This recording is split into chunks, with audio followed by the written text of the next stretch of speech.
earnings season continues to cause problems for companies, and today we're looking at Novo Nordisk that reported a double miss, both on the earnings per share as well as the revenue. EPS, in fact, is down double digit, 22% from the same quarter last year. Whilst revenue did miss, it is still up around 12%. Now, lots of bad news from this company. They once again cut their sales and profit forecast, where they put this down to rivals in the weight loss market. Not something that investors should really be surprised about, because this is something we have seen for quite some time, and they say that the market is in fact more competitive than ever. And they put this down to three different things. Firstly, prescription trends, which are in fact moving downwards. Competition, as we just highlighted, which in turn does lead to pricing pressure. And we just want to highlight, this was in fact not long ago Europe's most valuable company, and they are really starting to struggle. That is definitely something we're seeing in the numbers. And it is also one that continues to get battered down. They are in such a significant drawdown from their all-time highs. And as we said, one of the reasons investors aren't too happy today is that we are getting another lowering of their outlook for the full year. Now, you may be surprised, but in reality, you really shouldn't. If we take a look, all of this year, we've seen the same message being sent through. They are really facing difficulties. In May, we can see they cut their guidance. As they said, copycat versions of their bestseller are in fact impacting their sales, and we also got to see that in July as well. Guidance was cut quite significantly, and in fact just on that alone the stock was down around 30%. Again, the message is very clear for Novo Nordisk. Competition is ultimately looking like their downfall. Question is whether this is a short-term or long-term issue. Now, moving forwards to the final quarter of the year, they are expecting growth, although the mid to upper single digit of 7%, and we will talk about their valuation shortly, but they're expecting below $4 for the next full year, which will put their forward P around the 12.6 region. Now look, some people may argue the macroeconomic issues is affecting Novo Nordisk, and in fact when we look at the last week across the S&P, there is quite a lot of red. Many companies are in fact now starting to bleed, although we would say only slightly, but year to date does tell the truer picture for the market overall. Lots of companies, the majority, have performed extremely well, and that also applies when we look at the healthcare space. Eli Lilly up 18%, Johnson & Johnson up nearly 30%. Yes, some haven't been that great like Merck & Co, Bristol Myers Squibb and even Pfizer, but overall none of these companies have faced the struggles that Novo Nordisk is unfortunately seeing, and over the last year they're down 57%. Year to date they're down around 45%, pretty much trading now around their 52-week low. Maybe we see the market push it even lower today, and just look at their 52-week high. Does feel like such a long time ago at $113. When we also expand now over the last 10 years, they're up only 78%, and we can see their all-time highs around summer last year at $140 odd. So question is this one we should consider buying the dip on? It is trading, like we said, near 52-week lows, or is it a falling knife, one we should completely avoid? First things first, Wall Street themselves give it a buy rating, but that is weak of 3.81 out of 5. Both Seeking Alpha and Quant are in agreement. This one is today just a simple hold. And we notice it's trading at a forward P of 12.7, not only well below the 5-year average of 30.4, but this is also the lowest it's been in at least the last 5 years, making this a severe undervaluation possible play. But as always, we never look at one thing in isolation. And then we move to the yield, which sits at 3.7%, well above the 5-year at 1.4, and also the highest is offered to investors in the last 5 years. So it could be a very attractive opportunity if you believe the issues the company is facing is just in the shorter term, because you're getting it at a valuation at its lows, whilst also a very, very nice yield of 3.7%. And it's also one that looks like the dividend is very safe with a score of 90, And historically, we have to say, because we don't know what the future holds, they were growing the dividend at a very rapid rate, 20% on a trailing 12-month basis, 22% on average over the last 5 years, and 16% CAGR when we go back as far as the last 10. And another confirmation of severe undervaluation when we look at the blue tunnel. As always, for newer viewers, this highlights the expected fair value intrinsic price. Now, yes, it is pretty much staying flat over the year, no real growth noted, but we're seeing the share price in fact decrease, disparity only getting larger and larger, massive when we look at today's standpoint. Another confirmation this one could be an incredible opportunity and possibly one the market is definitely sleeping on, for which when we do zoom out to the last 10 years, maybe this is an even clearer picture. It's very rare to see, obviously we noted in 2025, but Novo Nordisk to be trading in an undervalued signal. More often than not, we do see it trade at a premium overall. In fact, from 2021 to the end of 2024, that is exactly where NVO did sit. And if you want to look at other valuation metrics, we're seeing the same thing. Company is trading at lows not seen at least in the last decade. Take the EV to EBIT now in a single digit of 9.8, and the forward P also sits below the sector of 19, so you're getting a 28% discount, as we highlighted, below their 5-year average as well on a forward P,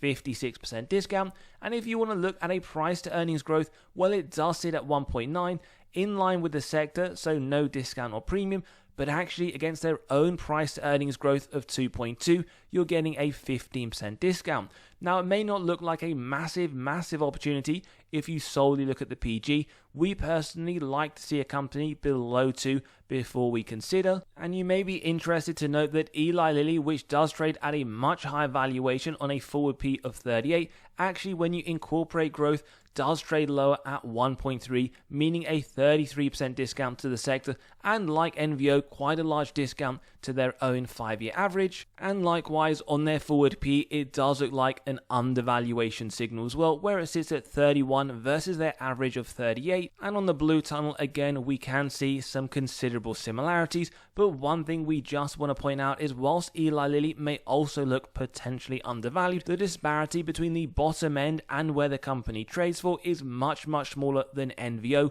Both high quality companies, but one does clearly look a lot less loved by the markets right now. And then let's talk about their investor presentation, which has some snippets of information from this latest quarter.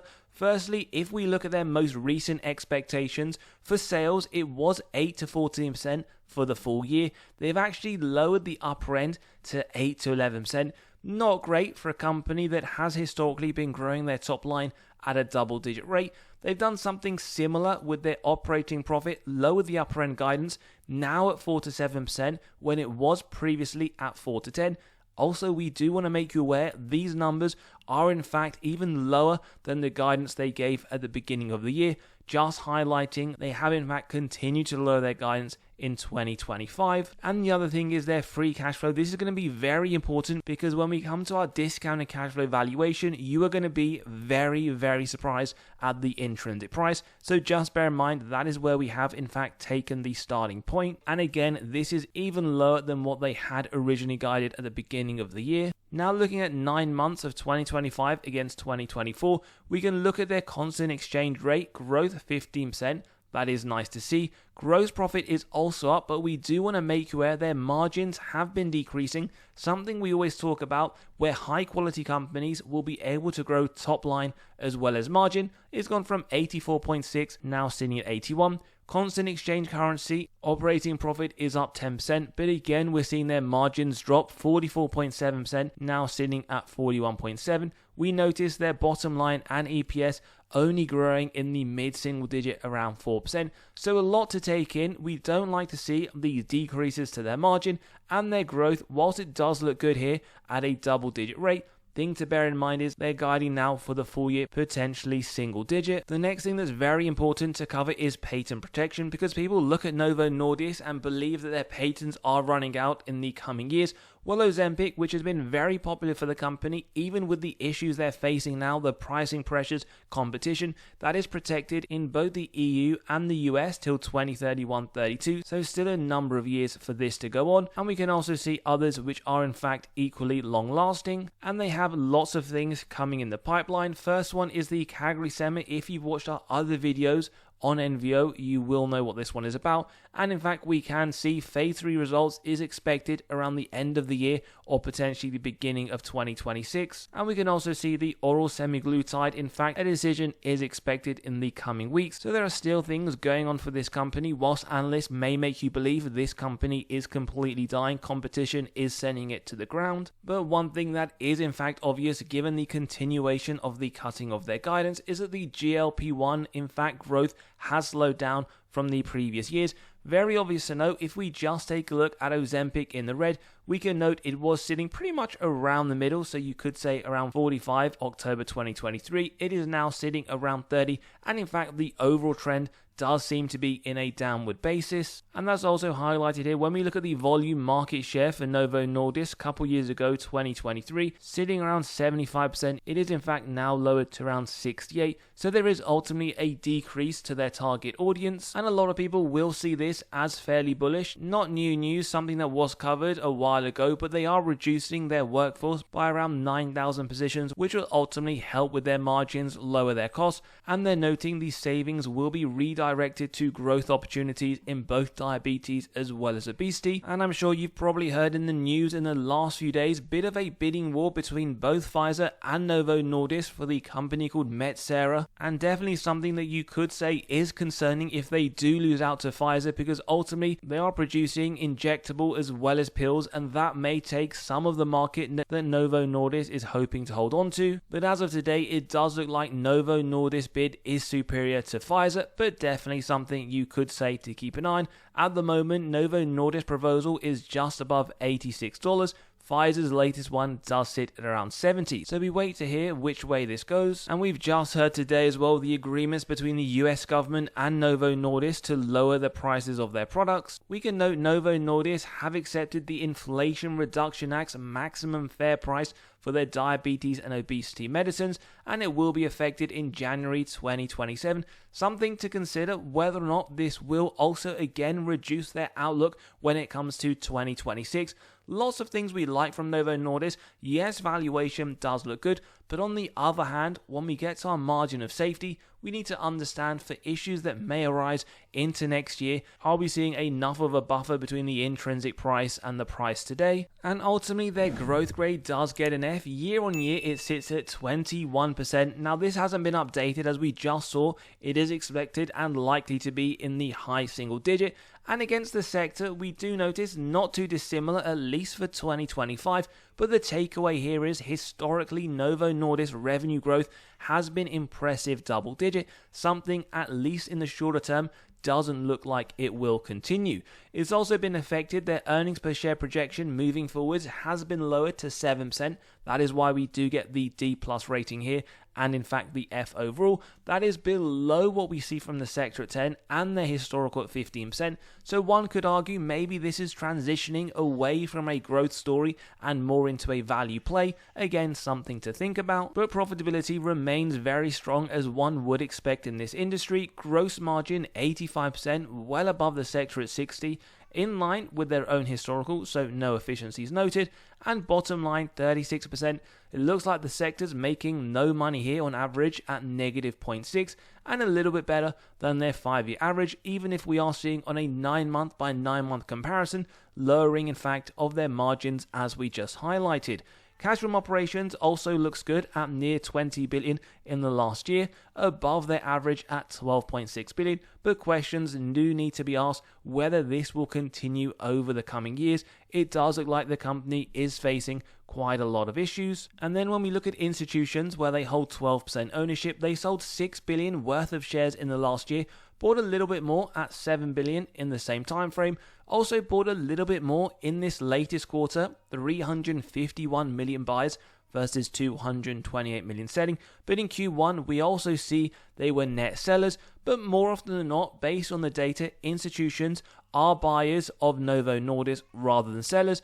Worth highlighting though, we can in fact see in Q3 and Q2, which is pretty much where we have seen this large drop, they have continued to be buying more than they have been selling. As always though, we need to do our own assessment and not rely on what institutions are doing, and it's quite important to understand the underlying metrics of the company, which as always we do focus on free cash flow data. Earnings is susceptible to manipulation by management through accounting. Firstly, the free cash flow payout, even more important, now the yield is sitting very high, near 4%. Below 60 is what we want to see, because ultimately if it gets very high, there may be a case of a dividend cut, and we're not really a fan of the increases we've seen from 2022. It's 84% on a trailing 12 month, expected to increase over the next 12 to 88, so definitely something we would say just to bear in mind. If that continues to creep up, even going above 100%, we would say red flag indicator and potentially a cause of a dividend cut. At the moment though, it isn't looking likely, just something to flag. And then we move to the free cash flow per share, where we want consistent growth over the longer term, not something we're noticing based on the trailing 12-month reduction and over the next 12 months. And in fact, as we said, their guidance for free cash flow has only continued to decrease this year. So again, you will notice that when we do get to the valuation part.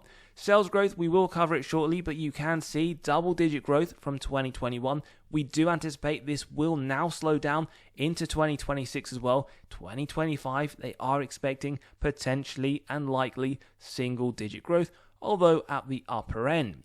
In terms of shares outstanding, very nice to see that it has been continuing that downward trend, because ultimately it means that management are returning excess cash to investor pockets. Maybe we'll see them buy more shares if they believe the valuation of the company today below a forward P of 13 looks to be very attractive, which will give a good indication to investors whether it is a good time to consider buying. If management are in fact doing share buybacks, that is a positive sign, but at the moment that is not what we're noting.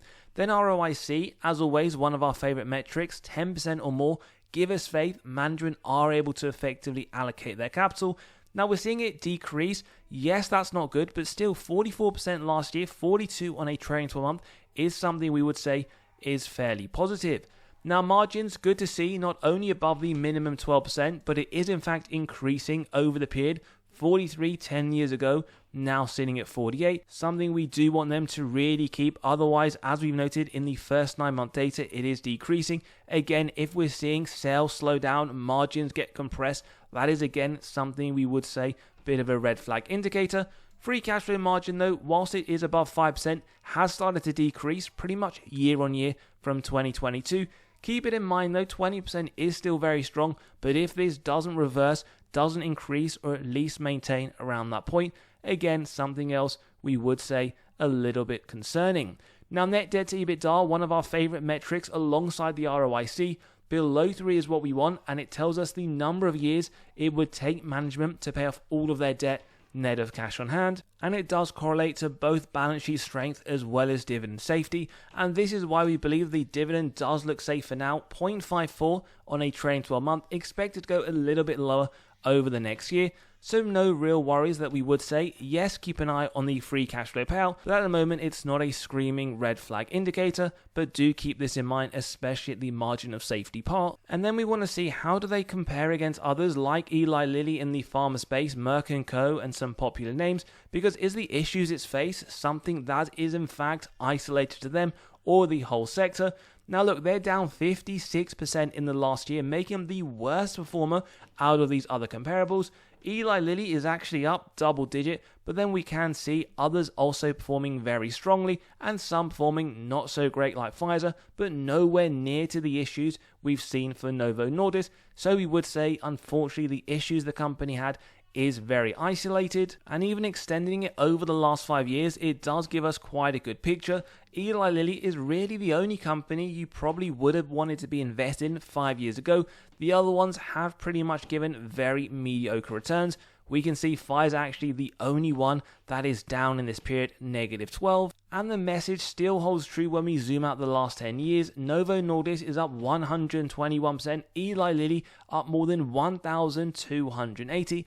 The others, again, fairly decent, not the greatest, and probably the one you really wanted to avoid would have been Pfizer. And do bear in mind when we are looking at historical data that past performance is not an indication of how they'll perform in the future, but we just want to highlight, even though the conclusion is very obvious, against the S&P 500 and the QQ, if you were interested, Novo Nordisk has massively underperformed. Negative 55 in the last year, S&P up 19, the QQ up 28, and even expanding over the last 5 years, the conclusion is very clear. But you will notice there was a significant period of time where Novo Nordisk was massively outperforming. This is the issue you have when you invest in individual companies. You just don't know what is around the corner, and unfortunately from mid-2024, Novo Nordisk has started to collapse, and that also holds true when we zoom out to the last 10 years. It has massively underperformed. So question is now, do you believe ultimately they can turn things around? Otherwise, you may as well reduce stress and invest in something that does track the S&P like VO,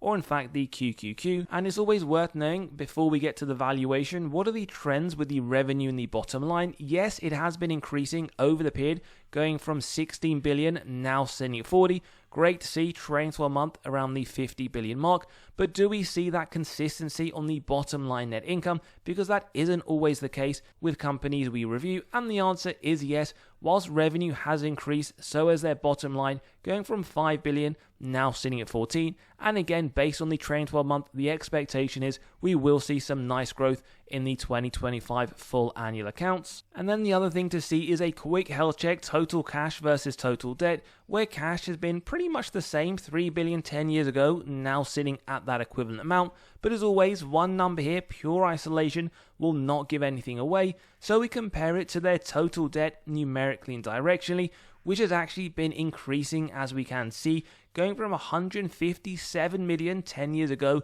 now sitting at 16 billion. The cash is far less at 3 billion. That is why we see the net debt to EBITDA, in fact, not at the zero mark. And we can see from the last few years, total debt has increased quite significantly. Something we definitely would say, again, do bear in mind when we get to our valuation, which before we jump into, we want to let you know we have released our latest free weekly article. We do one every single Sunday morning straight to your inbox completely for free, covering severely undervalued stocks as well as what's gone in the market over the last few days. So click below, you can sign up and read straight away, where you'll be able to gain access to severely undervalued stocks for the month of November. Lots of information for each one, the upside that Wall Street themselves see over the next year. And on top of that, you can grab a spreadsheet of stocks that Wall Street themselves believe have the most upside in the S&P right now. So click below, you can sign up and read straight away. Now we're going to run through, as we typically do, given they have cut their guidance for Novo Nordisk, two different intrinsic value calculations. The first one comes to $32, the second one completely different at $72. We'll explain where the difference lies, and then it's up to you to really see which one you believe is most reasonable. Now the first one, $32, which as always for Novo Nordisk we cover using the discounted cash flow valuation, is using a growth rate of 12%. Last 10 years on average sits at 10, and this one is different because we have used now today management's updated future free cash flow forecast that sits around $4.6 billion. Now the takeaway from here is, if you believe the issues the company is facing is over the long term and will massively affect their future free cash flow, as historically it was sitting at least in the last few years around 10 to 12 billion, then this one may be most appropriate. And the telling thing here is, based on a reverse DCF model, 18% if you're buying at $47 is what is baked into the growth to the free cash flow. That is quite high, and if you believe that is in fact well above what they can execute on, then it could look to be severely overvalued. If you believe the opposite, yes, you think these issues are longer term, but they can grow faster, then undervalued. So the way this works is we use the growth rate with the discount rate to give us the present value of future free cash flow terminal price. We add together with the cash, subtract total debt, get to the equity value, divide by the shares outstanding, comes to $32 that actually indicates 32% downside. You may believe we should use the rate which is over the last 10 years and in fact the more conservative element of 10%, well $28, that is downside of 40, and if you believe no, we need to be a lot more optimistic, 14%, still $36, which is below the market price, negative 23%. So on all three accounts, doesn't matter which one we use, but we will in fact take the middle rate of 12%, as we typically do. There is no margin of safety on offer.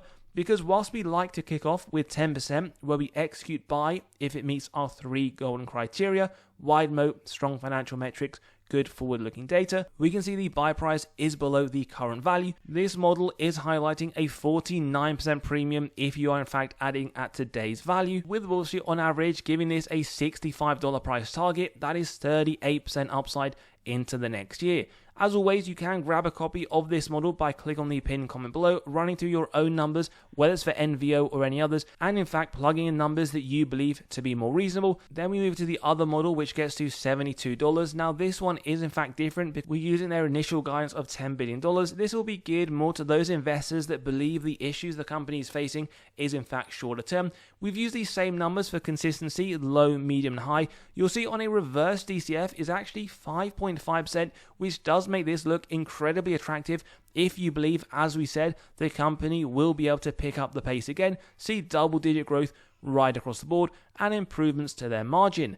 Now, you also need to factor in competition. That is a big thing with Novo Nordisk right now, but as we highlighted, they do have a few things in the pipeline.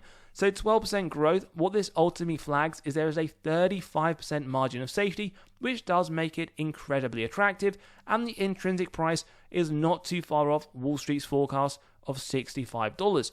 Even if you believe this model is more appropriate, but you do want to be more conservative, at 10% in line with the last 10 years, you can see you're still getting a 26% MOS. So the question is twofold here. Do you believe one, Novo Nordisk issues are short term or in fact longer term?